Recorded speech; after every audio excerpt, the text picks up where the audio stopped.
बिस्मिल्लाहिर्रहमानिर्रहीम। अस्सलाम वालेकुम students, welcome to my YouTube channel learn with Numan. आज की इस वीडियो के अंदर हम अपना टॉपिक देखेंगे मोमेंट ऑफ इनर्शिया। तो इससे पहले आप लोगों से गुजारिश है कि चैनल को लाजमी सब्सक्राइब करें और वीडियोस को अपने फ्रेंड्स के साथ जरूर शेयर करें। तो students, basically moment of inertia rotational motion के अंदर वही रोल प्ले करता है जो मैस एक लीनियर मोशन के अंदर रोल प्ले करता है। ठीक है, किसी भी चीज का अगर मैस क्या डिफाइन करता है, अगर उसका मैस ज्यादा है तो उस पर फोर्स लगी तो वो रेजिस्ट करेगा अपनी लीनियर मोशन को चेंज करने में। जिसका हैवी ऑब्जेक्ट मैस ज्यादा तो उस पर हम फोर्स लगाएंगे तो वो थोड़ी डिस्प्लेसमेंट शो करेगा। ठीक है, same is the case with the moment of inertia कि मोमेंट ऑफ इनर्शिया अपनी रोटेशनल मोशन को चेंज नहीं होने देता। जिस चीज का मोमेंट ऑफ इनर्शिया ज्यादा होगा उस पर ज्यादा टार्क लगा के हमें उसे घुमाना पड़ेगा। अगर मोमेंट ऑफ इनर्शिया कम होगा तो उस पर हमें कम टार्क लगा के घुमाना पड़ेगा। ठीक है, तो बेसिकली मैस का जो रोटेशनल इफेक्ट है वो कहलाता है मोमेंट ऑफ इनर्शिया। ठीक है, इसको समझने के लिए हम कंसीडर करते हैं, consider a body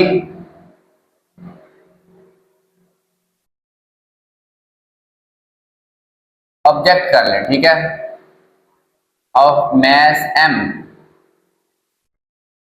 attached to a weightless,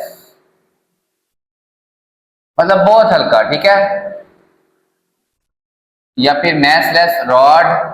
ठीक है, ऑफ लेंथ r, उसका जो लेंथ है रॉड का वो क्या है, r है।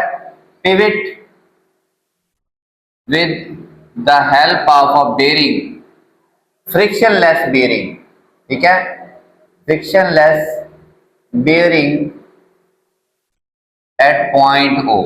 ठीक है, ये मैं बताता हूं। देखिए, फर्ज करें ये हमारे पास एक ऑब्जेक्ट है, ठीक है, जिसका मैस m है। ठीक है, ये एक रॉड की मदद से, और ये जो रॉड है ना इसका कोई मैस नहीं है, समझे, ये बहुत हल्का है। और यहाँ पे एक बेरिंग लगा हुआ है जिसकी मदद से ये इसके इर्द गिर्द क्या कर सकता है, घूम सकता है। ठीक है, जब इस पे फोर्स लगाएंगे, ठीक है, हम इसको ऐसे धक्का देंगे क्योंकि ये इधर से फिक्स हुआ होगा तो फोर्स हम ऐसे लगाएंगे। ठीक है, लेकिन ये जो चीज है ऐसे करके क्या कर जाएगी, घूम जाएगी। ठीक है, तो फोर्स क्या करेगी, basically by Newton's law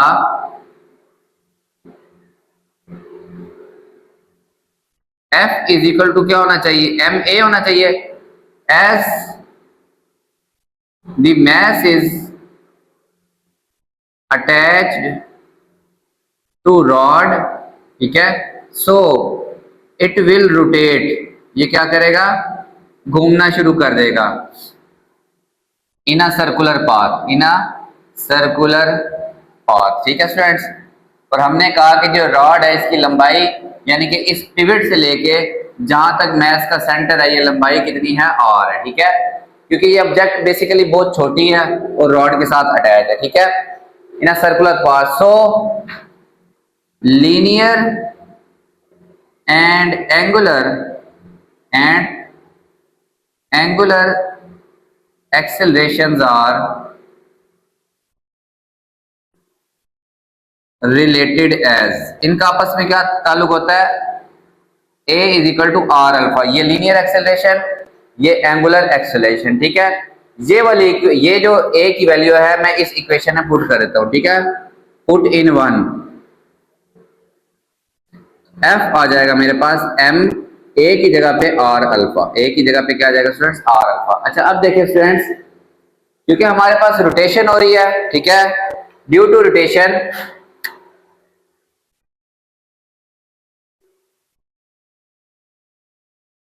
we shall convert force into its rotational effect. ठीक है, फोर्स का रोटेशनल इफेक्ट। ठीक है, तो रोटेशनल इफेक्ट से क्या मुराद है कि अगर हम दोनों साइड्स को मल्टीप्लाई कर दें, both sides by r, multiply both sides by r। देखिए जरा, हमारे पास है F is equal to m r alpha, r से इधर भी मल्टीप्लाई एम आर अल्फा। ठीक है, ये हो जाएगा एम आर स्क्वायर और अल्फा, और ये r मल्टीप्लाई बाय f, ये क्या होता है, टॉर्क होता है। ये बेसिकली क्या होता है स्टूडेंट्स, टॉर्क। तो ये आ जाएगा torque m r square alpha, ठीक है। एम आर स्क्वायर को हम लिखते हैं इनर्शिया, क्या लिखते हैं, इनर्शिया। ये मैं बताता हूं, देखें स्टूडेंट्स, हमने इक्वेशन पढ़ी हुई है F is equals to m a, F is equals to m a. तो ये लीनियर मोशन है, ये क्या है, लीनियर मोशन, ओके। और अब हम पढ़ रहे हैं एंगुलर मोशन, क्या पढ़ रहे हैं, एंगुलर मोशन। अब अगर आप इसमें कंपेयर करें ना, यहां से आपको सारी चीज समझ आ जाएगी, ठीक है, क्योंकि ये यूनिट हमारा एंगुलर मेजरमेंट से रिलेटेड है। ये लीनियर एक्सेलरेशन और एंगुलर एक्सेलरेशन आपस में लिंक्ड है, ठीक है। ए पढ़ा ना हमने आर अल्फा, ठीक है। ये टॉर्क किसके इक्वल है, आर एफ के, ये आपस में लिंक्ड है। तो फिर ये एम और आई आपस में रिलेटेड है, ठीक है। मैस और इनर्शिया आपस में लिंक्ड है, ये लीनियर मोशन में है, जैसे फोर्स लीनियर मोशन में और टॉर्क एंगुलर में, ए लीनियर मोशन में और अल्फा एंगुलर मोशन के अंदर, ठीक है। तो ये जो मैस है ये लीनियर मोशन में और इनर्शिया किसके अंदर है, रोटेशनल इफेक्ट ऑफ मैस, ठीक है।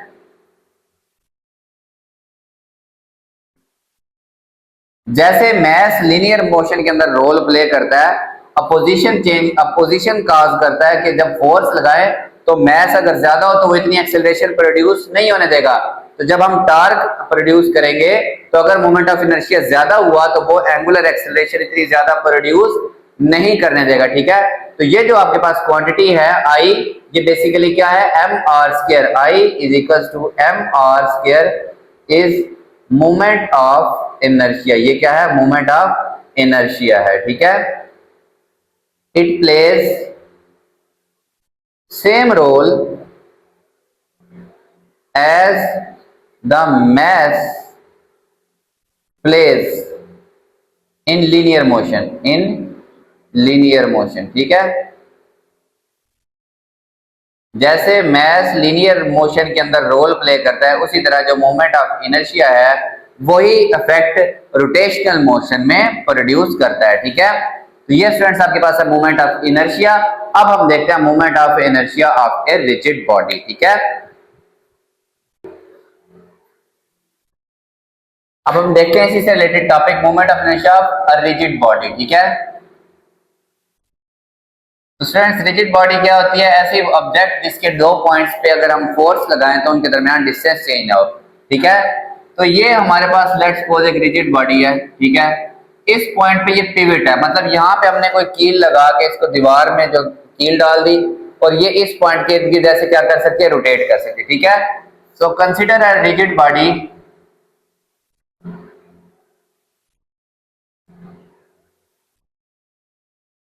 Of uneven mass distribution. अब आप ऐसा नहीं कह सकते कि इसका जो मैस है वो इक्वली डिस्ट्रीब्यूटेड है, ठीक है। कहीं पे मैस कम, कहीं पे मैस ज्यादा, ये देखे ना। वैसे अगर ये सर्कल होती तो फिर भी इसकी कोई समझ आती। तो फिर स्टूडेंट्स हम क्या करेंगे, we shall divide it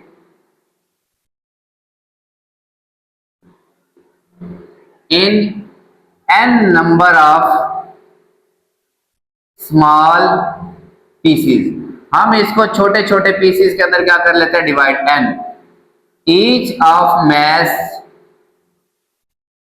m1 m2 m3 mn। देखें हम इसको जैसे ये स्क्वायर है ना, लेट्स सपोज आप इसको ढेर सारे छोटे छोटे पॉइंट्स के अंदर क्या कर देते हैं, डिवाइड कर देते हैं। इसी तरह हम इसको छोटे छोटे पीसीज में क्या कर देते हैं, डिवाइड, ठीक है स्टूडेंट्स। तो लेट्स सपोज ये एक पीस है m1, ये एक है m2 और ये है एक mn। हम सिर्फ एक दो कंसीडर करते हैं, m1 ये m2 और ये वाला mn। तो m1 हमने क्या किया, डिवाइड किया into n number of small pieces, ठीक है।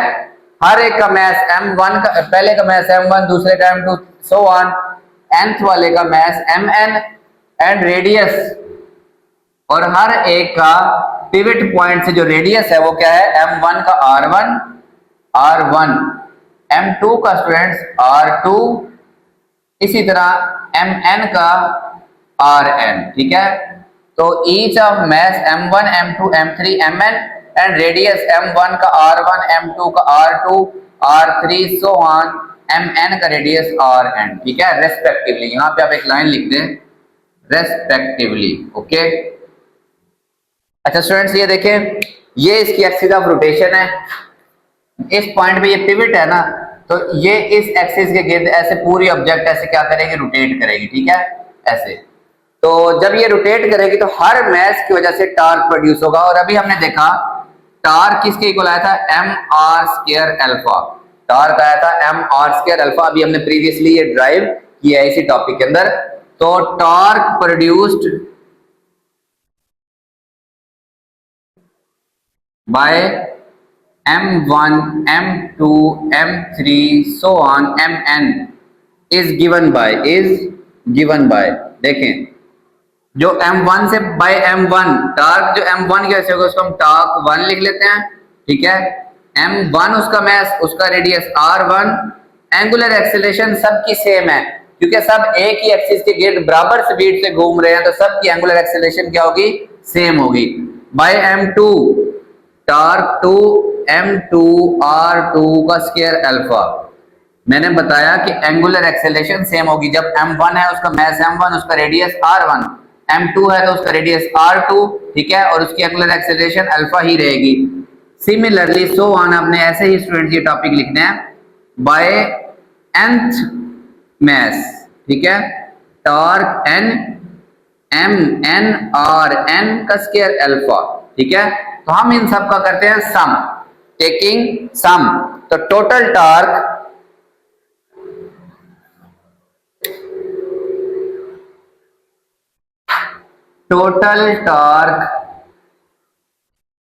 produced by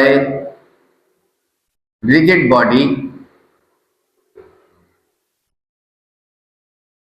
can be calculated by adding,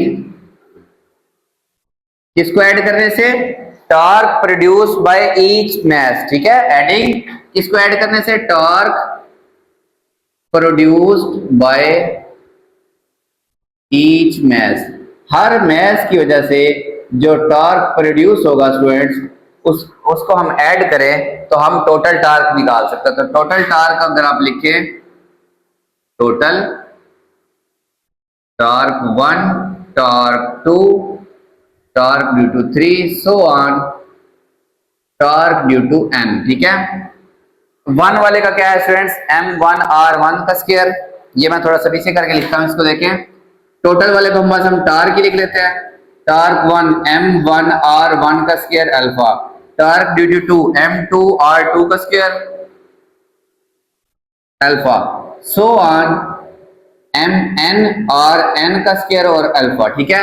इनमें से देखिए स्टूडेंट्स हमारे पास अल्फा कॉमन आ रहा है, M1 R1 का स्क्वायर, M2 R2 का square, so on Mn Rn का स्क्वायर और अल्फा यहाँ से कॉमन आया। तो स्टूडेंट्स स्टैट्स कहती है कि जब आपके पास एक ही तरह की क्वांटिटीज ऐड हो रही हो और उनकी पावर सेम हो, m की पावर 1 है सब में और r की पावर 2 है, तो हम इसको लिख लेते हैं सम ऑफ क्वांटिटीज। कौन कौन सी, m और r, लेकिन r का क्या है, स्क्वायर। फिर दोनों m भी चेंज हो रहा है, 1 2 3, और r भी चेंज हो रहा है, तो दोनों का लगाएंगे i। क्या लगाएंगे, i।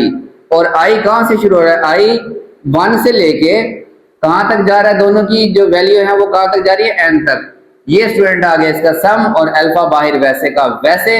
ये जो सम ऑफ मैस और रेडियस का स्क्वायर है ये उस ऑब्जेक्ट के मोमेंट ऑफ इनर्शिया के इक्वल होगा। वेयर आप लिखते हैं i, sum of i is equal to 1 से लेके n तक, m1 mi का स्क्वायर, mi ri का square is equal to moment of inertia of rigid body, moment of inertia of rigid body, ठीक है। ये स्टैट की सूरत में हम इसको क्या करते हैं, जमा करते हैं। ओके स्टूडेंट्स, तो ये रिजिड बॉडी का मोमेंट ऑफ इनर्शिया कैलकुलेट करने का तरीका है। टोटल मास निकालें स्टूडेंट्स, उसका पॉइंट्स के रेडियस निकालें, ठीक है, उनका स्क्वायर करें, सबको ऐड करें और एंगुलर एक्सेलरेशन से मल्टीप्लाई कर दें तो ये उसका टार्क आ जाएगा। अगर आपने उसका मोमेंट ऑफ इनर्शिया निकालना है तो उसके टार्क को उसकी एंगुलर एक्सेलरेशन से क्या कर देंगे, हम डिवाइड कर देंगे, ठीक है। तो स्टूडेंट्स आपका ये टॉपिक कंप्लीट हुआ। होप आप लोगों को अच्छे से समझ आई होगी। तो आपने चैनल को लाजमी सब्सक्राइब करना है और वीडियोस को अपने फ्रेंड्स के साथ जरूर शेयर करें। अल्लाह हाफिज़ स्टूडेंट्स।